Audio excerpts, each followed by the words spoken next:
नमस्कार माझ्या सर्वांना, मी शिवानी. गावाकडच्या स्वादमध्ये आपलं खूप खूप मनापासून स्वागत आहे. तर आज मी तुमच्यासोबत शेअर करत आहे क्रिस्पी करारे सँडविच बाईटची रेसिपी. अगदी क्रिस्पी लागतात वरून खायला आणि अंदरून अगदी चीजी असतात आणि बनवणंसुद्धा सोपी आहे. चला तर सुरू करूया आजची रेसिपी. त्यासाठी काय करायचं, काही वेजेस घेतले आहे मी. तुम्ही तुमच्या आवडीनुसार वेजेस घेऊ शकता आणि त्याला चॉपरमध्ये छानपैकी असं चॉप करू शकता. नंतर काय करायचं, ह्यामध्ये एक्स्ट्रा पाणी असेल ते काढून घ्यायचं आणि एका भांड्यामध्ये काढून नंतर त्यामध्ये पनीर, मोझरेला चीज, चिली फ्लेक्स, ऑरेगानो आणि मिक्सअप्स टाकायचं. सोबतच थोडंसं कोथिंबीर टाकायचा आणि चवीनुसार मीठ टाकायचं आणि बाइंडिंगसाठी थोडंसं यामध्ये मिओनिजचं ॲड करायचं. 1-2 चमच मिओनिज ॲड करायचं आणि सर्व मिश्रण हे काय करायचं, मिक्स करून घ्यायचं व साईडला ठेवायचं. नंतर ब्रेडच्या स्लाईस घेतलेल्या आहे मी. 4 ते 5 ब्रेडच्या स्लाईस घ्यायच्या आणि याचे जे कॉर्नर्स आहे ना ब्राऊनवाले, याची टेस्ट लागले नाही पाहिजे, यासाठी जे कॉर्नर्स आहे ते आपण कट करून घेऊ आणि हे फेकायचे नाही. याला आपल्याला मिक्सरमध्ये बारीक करून याचं ब्रेड स्क्रम तयार करून घ्यायचं आहे.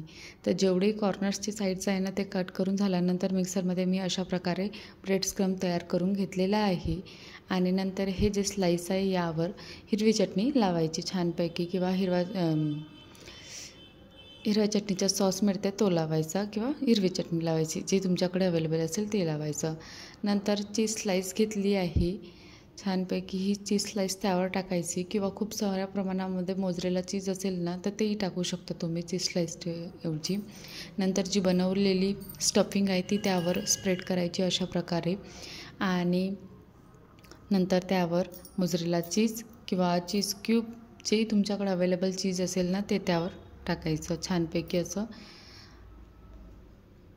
तर दोन्ही स्लाईसवर मी छानपैकी स्टफिंग अशी फिलअप करून घेतलेली आहे आणि नंतर त्यावर चीज क्यूब आहे ना, माझ्याकडे मोझरेला चीज अवेलेबल नव्हता तर मग मी चीज क्यूब असा ग्रेट करून टाकला आणि जी दुसरी स्लाईस आहे त्यावर अशी कवरअप करून थोडंसं हलक्या हाताने असं प्रेस करायचं आणि सोबतच मी स्लरी बनवत आहे. तर 2 चम्मच मैदा घ्यायचा, त्यामध्ये रेड चिली पावडर टाकायचे, काश्मीरी रेड चिली पावडर आणि थोडंसंच नमक टाकायचं आणि पाणी टाकायचं. अशा प्रकारे स्लरी तयार करून घ्यायची आणि स्लरी तयार करून झाल्यानंतर जे आपण ब्रेडचे स्लाईस तयार करून घेतलेले आहे त्याला अशा 4 भागामध्ये डिवाईड करून घ्यायचं आहे. छोटे छोटे बाईट्स असे तयार करून घ्यायचे आहे. 2 याचे 4 भाग आणि नंतर स्लरीमध्ये डिप करायचं अशा प्रकारे हलक्या हाताने आणि ब्रेड स्क्रममध्ये असं कोट करून घ्यायचं. यामध्ये एक काळजी घ्यायची, ही जी स्टफिंग आहे ना ती बाहेर निघू शकते. तर यासाठी अगोदरच काय करायचं, छानपैकी असं हलक्या हाताने स्लरीमध्ये डीप करायचं. नंतर ब्रेड स्क्रमने छानपैकी याला पूर्णपणे असं कोट करून घ्यायचं, जेणेकरून कोणताही साईज जो आहे ना तो लीक नाही होणार आणि बाहेर अशी जी स्टफिंग आहे ना ती निघणार नाही यासाठी. तर अशा प्रकारे मी सर्व जे बाईट्स आहे ना त्याला कोट करून झाल्यानंतर गरमागरम तेलामध्ये फ्राय करून घेतलेलं आहे. यामध्ये एक काळजी आणखी घ्यायची की जे तेल आहे ना ते छानपैकी असं कडकडीत सुरुवातीला गरम करून घ्यायचं आणि छानपैकी क्रिस्पी ब्राऊन कलर येईपर्यंत याला फ्राय करून घ्यायचं.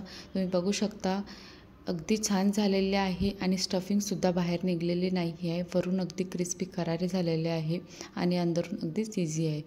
तर अशा प्रकारे मी बाकीचे पण फ्राय करून घेतले आणि सँडविच बाईट तयार करून घेतलेला आहे. याला तुम्ही चटणीसोबत, सॉससोबत किंवा मिओनिजसोबत जे तुम्हाला आवडत असेल ना, किंवा असे पण खाल्ले ना तरी छान वाटतात. अशा प्रकारे ही रेसिपी मी आज तयार करून घेतली आहे. कशी वाटली तुम्हाला आजची रेसिपी? आवडली असेल ना तर नक्की एकदा तरी बनवून बघा. तुम्हाला दाखवते मी कट करून किती छान झालेले आहे. तर अशा प्रकारे बघू शकता आतमधनं अगदी चीजी आणि स्पायसी आहे आणि वरून अगदी क्रिस्पी करारे आहे. चला तर आजची रेसिपी तयार झाली. कशी वाटली तुम्हाला आजची रेसिपी? आवडली असेल ना तर चॅनलला सबस्क्राईब करायला विसरू नका. असेच व्हिडिओ बघत राहा आणि एन्जॉय करत राहा. Thank you so much. बाय.